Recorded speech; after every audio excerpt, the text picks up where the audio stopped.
Yang pasti kita sebagai dokter, kita harus jeli, kita harus tahu bagaimana ketebalan dari ototnya, usianya, jenis kelaminnya, apakah dia wanita ataupun pria, karena ini sangat berpengaruh sekali terhadap otot tersebut.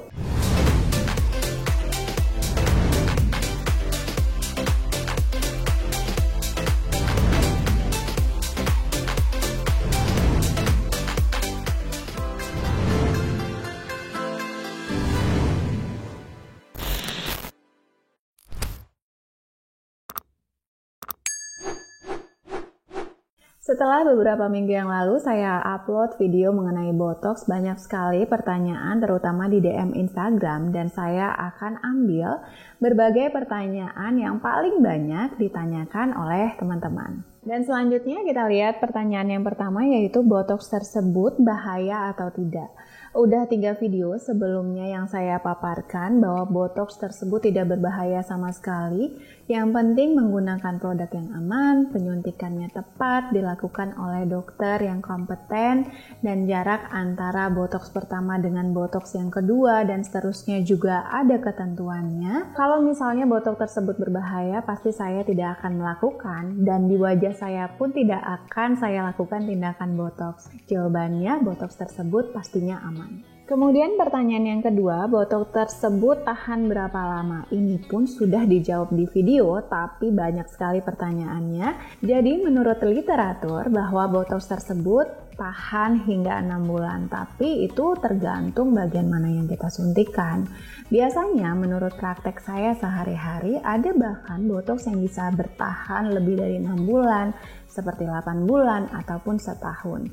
Lamanya botox bertahan di tubuh kita dalam arti tidak menimbulkan kerutan kembali, itu tergantung seberapa sering kita menggunakan otot tersebut. Misalnya, untuk daerah rahang, untuk meneruskan pipi, karena kita sering mengunyah dan menggunakan otot daripada masseter tersebut, lebih cepat hilang kadar botox tersebut dan kita harus mengulang botox kembali.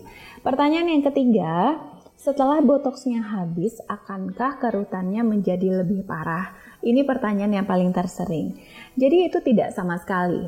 Pada dasarnya otot tersebut akan kembali seperti awal saja. Misalnya ketika dia 8 bulan berikutnya ataupun 1 tahun berikutnya, ya seperti keadaan ketika 1 tahun tersebut. Jadi bukan berarti bertambah parah. Dan kemudian kita bisa melakukan retouch botox kembali. Kemudian pertanyaan yang keempat, botox tersebut halal atau tidak? Nah, kita ketahui bahwa botox tersebut dikeluarkan oleh berbagai macam perusahaan, ada yang dari Asia, terutama Korea, kemudian dari Eropa juga. Namun pionirnya adalah yang berasal dari Eropa dengan merek botox itu sendiri. Untuk botox yang original harganya rada pricey, tapi itu merupakan pionir yang saya katakan tadi. Itu sudah mendapatkan sertifikat halal di negara tetangga kita, yaitu Malaysia. Jadi saya hanya berdasarkan sertifikat halal dari negara tetangga tersebut.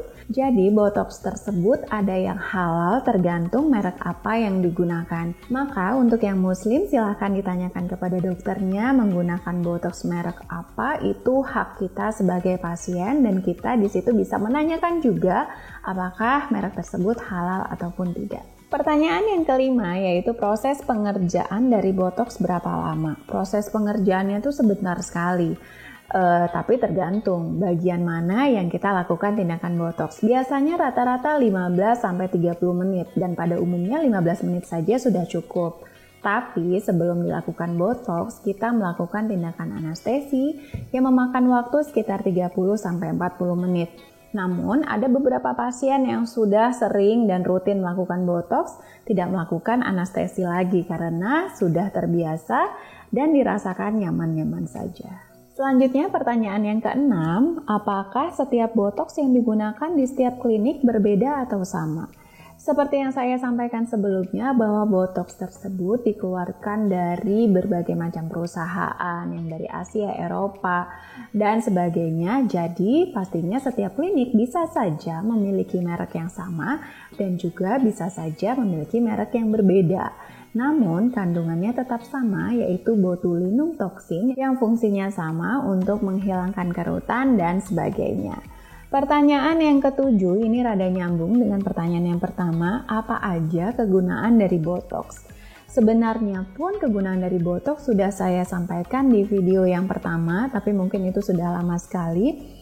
Jadi gunanya banyak, yang pasti menghilangkan kerutan di area dahi, kemudian di area bagian tengah wajah yang sering mengkerung, dan kemudian sudut mata, meniruskan pipi, mengecilkan cuping hidung, kemudian menghilangkan gummy smile. Jadi ada beberapa orang yang ketika tersenyum itu terlihat gusinya. Itu sangat bermanfaat sekali jika kita lakukan tindakan botox. Dan kemudian untuk area underarm ataupun ketiak yang suka berkeringat secara berlebih, bermanfaat sekali jika dilakukan tindakan botox karena secara otomatis dapat mengurangi keringatnya tersebut. Kita lanjut pertanyaan berikutnya, yaitu pertanyaan ke-8.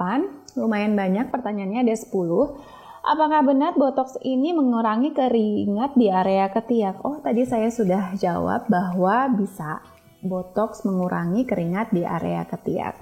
Selanjutnya, pertanyaan yang ke-9 adalah jika kita melakukan botox secara berulang setiap 6 bulan, apakah akan timbul resisten atau tidak ampuh lagi? Ini pertanyaannya pintar banget sih.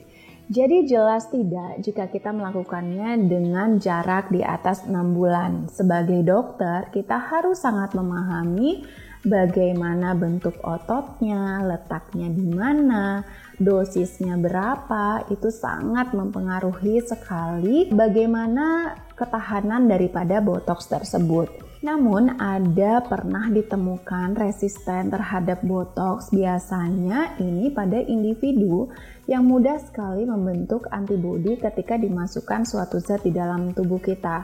Tapi ini sangat-sangat jarang sekali terjadi selama kita melakukan tindakan botox sesuai indikasinya, waktunya tepat, dan dosisnya juga tepat. Pertanyaan yang terakhir, mengapa unit atau dosis yang dibutuhkan oleh setiap orang berbeda-beda? Sebenarnya semuanya ada patokan, semua ada ilmunya. Seperti contoh, misalnya di area dahi, biasa kita menggunakan sekitar 30 atau 40 unit. Kemudian di daerah masseter, dimulai dari 50 unit. Yang pasti kita sebagai dokter, kita harus jeli, kita harus tahu bagaimana ketebalan dari ototnya, usianya, jenis kelaminnya, apakah dia wanita ataupun pria, karena ini sangat berpengaruh sekali terhadap otot tersebut. Justru itu selalu disarankan jika ingin melakukan tindakan-tindakan yang spesial, lakukanlah dengan dokter-dokter yang kompeten di bidangnya. Sudah 10 pertanyaan mengenai botox dan pertanyaannya keren-keren sekali. Jika ada tambahan pertanyaan, silakan komentar di kolom komen.